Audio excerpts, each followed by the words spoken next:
In today's video, I'm going to teach you QuickBooks Online tutorial, advanced settings, and other defaults.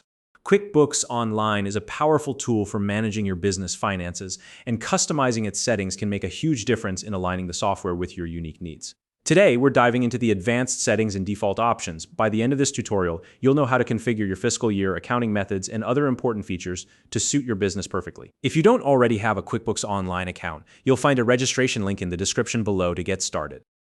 To begin, navigate to your QuickBooks Online dashboard. Look toward the top right corner of the interface and click on the gear icon. This is the main settings menu that allows you to customize various aspects of the platform. From the drop-down menu that appears, select Account and Settings. This will take you to a page where you can adjust different areas of your QuickBooks configuration. Once you're in the Account and Settings section, locate the Advanced tab in the left-hand panel and click on it. The Advanced tab contains a variety of options that can help you tailor QuickBooks to your specific business needs. Now, let's start customizing. First, scroll down to the Fiscal Year section here. You can assign a new starting month for your fiscal year if needed. For instance, if your fiscal year doesn't align with the calendar year, you can adjust it to reflect your business's reporting schedule. Choose the month that best fits your needs. Next, decide on your preferred accounting method. Under the relevant section, you'll find options to choose between the accrual method or the cash method of accounting. The accrual method records income and expenses when they're incurred, while the cash method records them when money actually changes hands. Select the option that aligns with your accounting practices. Moving on, you'll see options for tracking classes and locations. Depending on your business setup, you can enable or disable these features.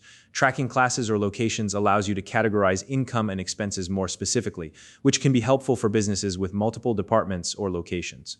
If your business requires a structured approach to organizing accounts, you can also turn on account numbers for your chart of accounts. This feature assigns unique numbers to each account, making it easier to reference them in reports and transactions.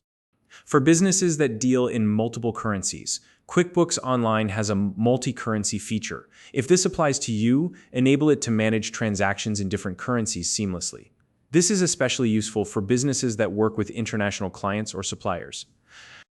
As you explore the Advanced tab, take a moment to review and adjust any other available settings that might be relevant to your business. This can include options for automation, user preferences, and more. Tailoring these settings ensures that QuickBooks works in a way that supports your day-to-day operations. Once you've made all the necessary changes, don't forget the final step. Click Save to apply your updates. This ensures that all your new settings are implemented and ready to go. If you found this video helpful, please like and subscribe.